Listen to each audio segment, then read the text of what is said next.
Sobat penyintas, alat transportasi umum bagi sebagian masyarakat menjadi kebutuhan yang tidak bisa dipisahkan. Dengan menggunakan sarana angkutan inilah kita bisa bepergian dan sampai ke tempat tujuan. Saat ini banyak pilihan yang ditawarkan oleh penyedia jasa transportasi umum, sehingga konsumen bisa memilih angkutan yang punya faktor keamanan, kenyamanan, serta tepat waktu. Selain itu, angkutan yang berbasis online juga tumbuh subur bak jamur di musim hujan. Jasa angkutan online ini menyediakan jenis angkutan dari kendaraan beroda 2 hingga beroda 4. Tak mau kalah, Pemda DKI Jakarta juga menyediakan angkot yang dilengkapi dengan pendingin udara. Tentunya fasilitas ini diberikan demi kenyamanan para penumpang. Bagi masyarakat yang ingin mencoba angkot ber-AC ini bisa berangkat dari Tanah Abang menuju kawasan kota. Sebelum naik angkot M28, penumpang harus membeli tiket Jaklingko seharga Rp30.000. Setelah itu, jika ingin naik, lakukan tap kartu terlebih dahulu. Ternyata udara di dalam angkot ini cukup dingin. Kursi juga terasa empuk, jendela tertutup rapat, serta jarak sesama penumpang pun sangat nyaman. Kedepannya, pengguna angkutan umum berharap agar semua angkutan punya fasilitas seperti angkot berpendingin udara ini, agar tidak terkena polusi udara dan nyaman dalam perjalanan, terlebih sepanjang bulan Ramadan seperti sekarang ini. Sayangnya, seiring meningkatnya penggunaan, moda transportasi umum juga menjadi lahan kejahatan bagi para pelakunya.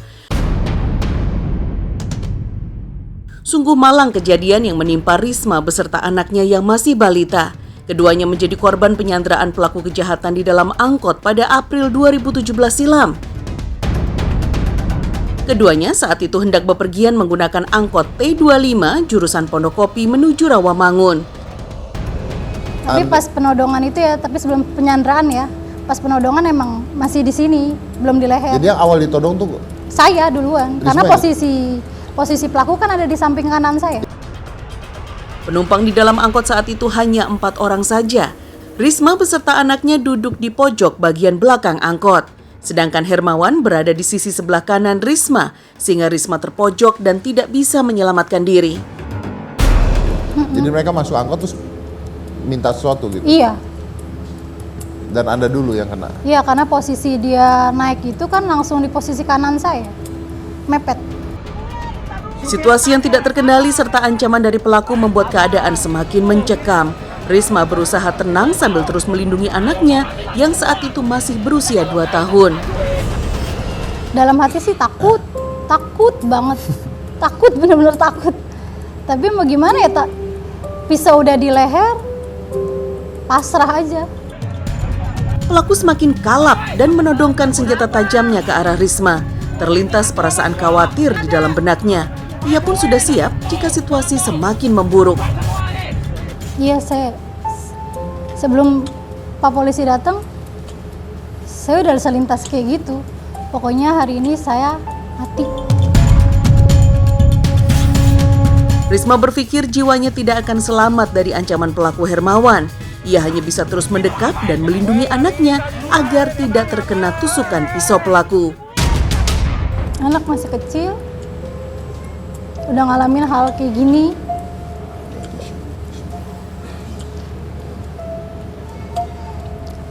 Itu aja sih. Dalam kondisi hidup dan mati, tidak banyak yang bisa Risma lakukan. Nalurinya sebagai ibu hanya bisa memeluk Dava anaknya. Iya. Sempat pikir gitu. Tapi saya udah pesan sama pelakunya. Saya sempat bisikin, "Pak, tusuk saya. Jangan tusuk anak saya." Saya bilang gitu. Ternyata ya hidup sama mati itu kayaknya berdekatan. Situasi semakin memburuk dengan banyaknya warga yang datang melihat kejadian. Keadaan ini membuat Hermawan semakin panik dan nekat serta tidak segan menghabisi nyawa sandranya. Di tengah suasana yang semakin menegangkan, melintas Aibtu Sunaryanto yang saat itu sedang berdinas malam. Dirinya melihat ada keramaian di Jalan I Gusti Ngurah Rai, bahkan ia mendengar ada seorang ibu yang berteriak, "Ada rampok!" Akhirnya saya pikirkan kendaraan saya, waktu memang udah masa udah penuh, udah mulai kecain kaca itu, udah dang pakai helm segala macam. Aibtu Sunaryanto bergegas mendekati lokasi penyanderaan dalam angkot. Dirinya saat itu melihat seorang ibu yang sedang diancam menggunakan senjata tajam. Saya lihat ibu itu udah, wah ternyata pas saya mendekati TKP, ibu itu posisinya udah disandra sama pelaku. Karena saya liatin lagi, akhirnya saya coba negosiasi sama pelaku. Situasi penyanderaan sudah berlangsung selama 30 menit, namun tidak terlihat itikat baik pelaku Hermawan untuk melepaskan sandranya. Negosiasi yang dilakukan selama beberapa waktu berjalan alot, bahkan jaminan pelaku tidak akan dihakimi massa jika melepaskan kedua sandera pun tidak digubris. Opsi kedua pun diberikan Aibtu Sunaryanto. Ia meminta agar melepaskan anak Risma terlebih dahulu sebagai imbalan dari permintaan pelaku. Bapak nembak saya, Bapak nembak saya, ini ibu sama anak mati juga. Sambil menuju ke anaknya, akhirnya ibu itu nangis, Pak tolong, iya Bu, saya coba berusaha menenangkan ibu. Iya Bu, tenang Bu, pasti saya tolong. Pelaku meminta agar mobil angkutan beserta sandranya bisa masuk ke dalam jalan tol. Namun Aibtu Sunaryanto tidak dapat menemukan sopir angkot T25 yang membawa kunci kendaraan. Melihat gelagat ini, Aibtu Sunaryanto meminta massa agar mundur. Ia memerlukan ruang tembak jika diperlukan sehingga tidak melukai warga yang ada di lokasi kejadian.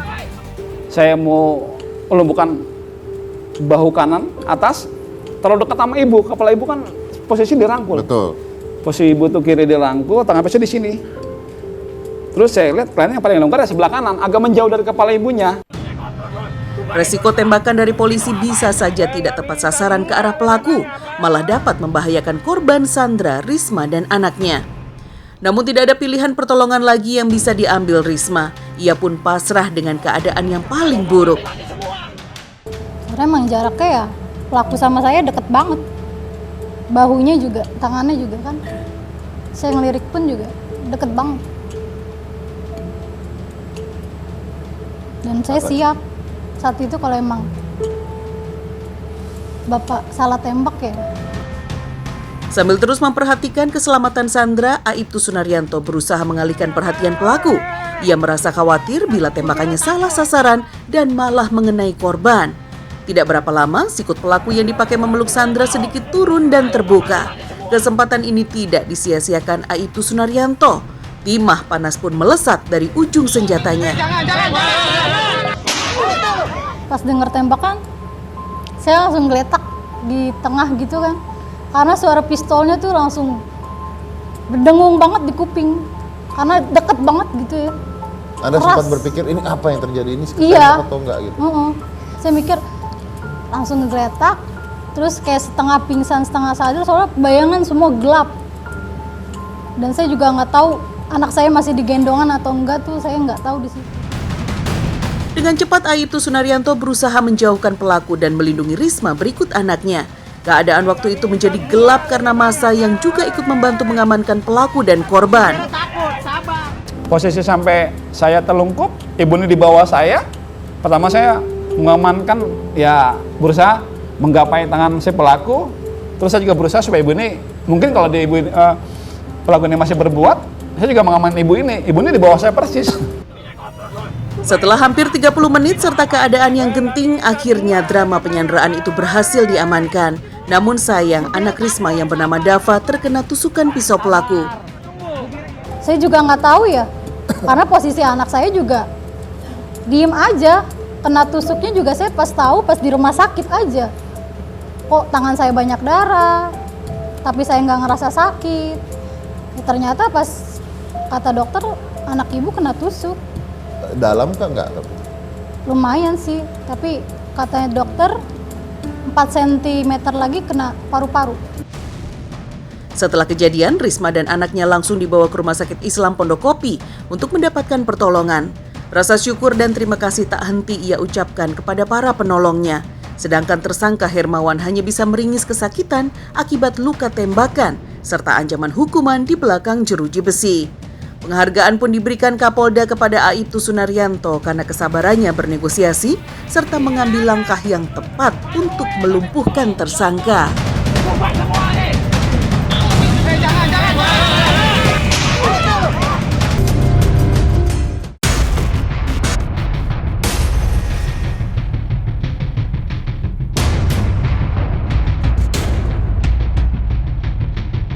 Sobat penyintas, aksi kejahatan selalu mengintai korbannya yang lemah dan lengah.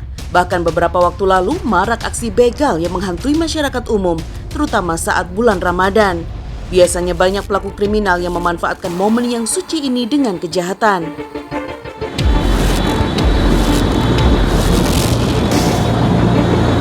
Seperti adegan kejar-kejaran Satuan Gerak Cepat Tim Raja Wali Polres Metro Jakarta Timur dengan 2 orang begal di ruas jalan I Gusti Ngurah Rai Klender, Jakarta Timur. Petugas sudah memperingatkan pelaku untuk berhenti dengan melepaskan tembakan peringatan ke udara saat pelaku berusaha kabur menggunakan sepeda motor. Namun peringatan itu dibalas pelaku dengan melemparkan parang ke arah petugas. Kedua pelaku kemudian ditembak kakinya. Menurut salah satu pelaku, mereka melakukan aksinya secara beramai-ramai dengan menggunakan belasan sepeda motor. Kemudian 2 pelaku mengancam korban dengan parang berukuran besar agar menyerahkan ponsel genggam miliknya. Aksi kejar-kejaran dengan begal yang terjadi pada April 2020 ini pun dengan cepat dapat diatasi petugas. 2 orang pelaku berhasil diberhentikan dan diamankan untuk menjalani pemeriksaan lebih lanjut oleh petugas. Sobat penyintas, berbagai bentuk kejahatan tidak hanya menimpa masyarakat umum. Semua kalangan dan usia dapat menjadi korban sebuah kejahatan, tidak terkecuali para selebriti dan artis tanah air. Pengalaman pahit menjadi korban kejahatan juga dialami Soraya Larasati, artis yang mulai populer dengan sinetron Aziza di sebuah stasiun televisi swasta ini menjadi korban pelecehan seksual. Saat itu, Soraya bersama seorang sahabatnya berencana untuk olahraga lari di hari Minggu pagi. Berangkat dari kediamannya di Sektor 1 kawasan Bintaro hingga ke Sektor 9. Karena kejadiannya super cepat seperti orang dijambret gitu, dan dia juga naik motor, dia ngebut. Jadi saya nggak sempat terpikirkan tuh untuk teriak kayak untuk foto. Yang saya terpikirkan pertama, astagfirullahaladzim, saya nengok kan, lihat ada tukang jamu di depan saya, tukang jamu ibu-ibu naik sepeda gitu kan. Bu, tadi lihat nggak ada yang nyentuh dada saya gitu kan. Terus dia bilang, saya nggak lihat, malah saya tadi nengok karena Mbak ngomong astagfirullahaladzim, kirain Mbak jatuh gitu atau kenapa. Soraya menuturkan kala itu seharusnya tidak melakukan kegiatan luar rumah saat pandemi. Namun karena sudah berjanji dan ada keperluan, maka ia dan sahabatnya memutuskan untuk tetap melakukan olahraga lari.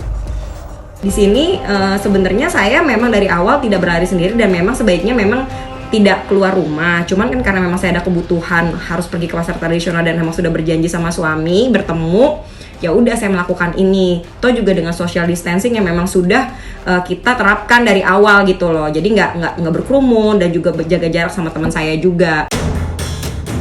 Tapi belum jauh dari rumah, Soraya mengalami peristiwa yang tidak mengenakan. Tiba-tiba saja bagian dadanya disentuh seorang pengendara motor. Peristiwa itu terjadi secara cepat. Soraya hanya bisa berteriak melihat pembegal payudaranya kabur dengan sepeda motor. Terus saya telepon suami saya, tindakan pertama untuk segera mengunjungi saya di tempat kejadian gitu kan. Dan teman saya ternyata nggak lama dari situ datang ketemu gitu. Baru aku menjelasin kronologis ke mereka. Terus ya udah kita lanjutin aja lari seperti biasa. Kejadian begal payudara yang dialami Soraya sempat dibagikan melalui akun sosial media miliknya. Ia tidak bermaksud untuk mencari sensasi dengan membagikannya ke sosial media, namun bertujuan agar masyarakat lebih berhati-hati. Aku share di sosial media sebenarnya bukan ada keinginan untuk cari perhatian atau untuk sensasional ya, karena di sini menurut saya perlu untuk kewaspadaan olahraga ataupun orang-orang dimanapun yang memang sering berkegiatan outdoor. Meski tidak sempat mengambil gambar sebagai barang bukti, Soraya akhirnya melaporkan ke polisi.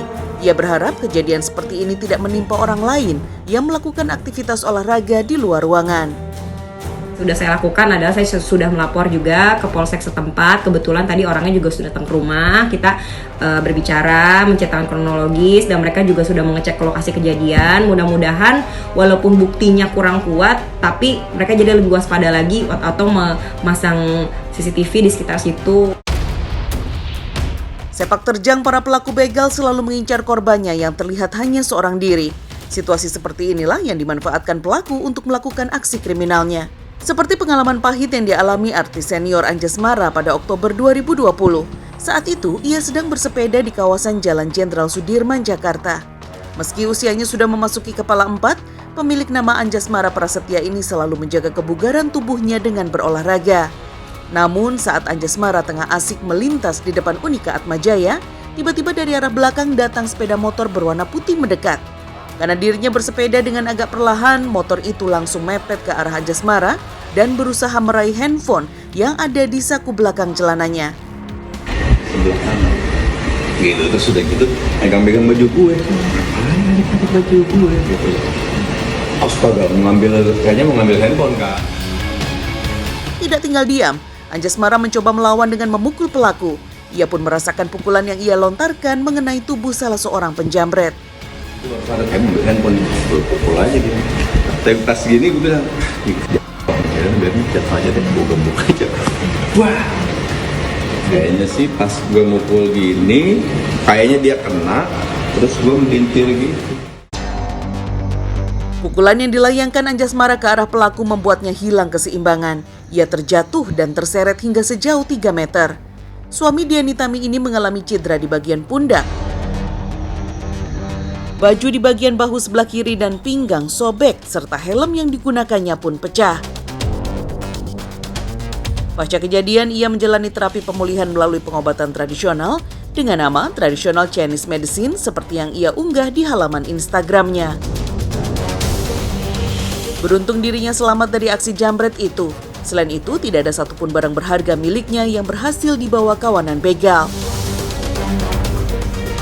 Meski tidak melapor, polisi yang menerima informasi dari masyarakat langsung memburu pelaku setelah melihat rekaman kejadian melalui CCTV. Sobat penyintas, untuk mengatasi aksi kejahatan tidak ada salahnya membekali dengan kemampuan bela diri. Tujuannya agar dapat membela dan menyelamatkan diri ketika terjadi aksi kriminal.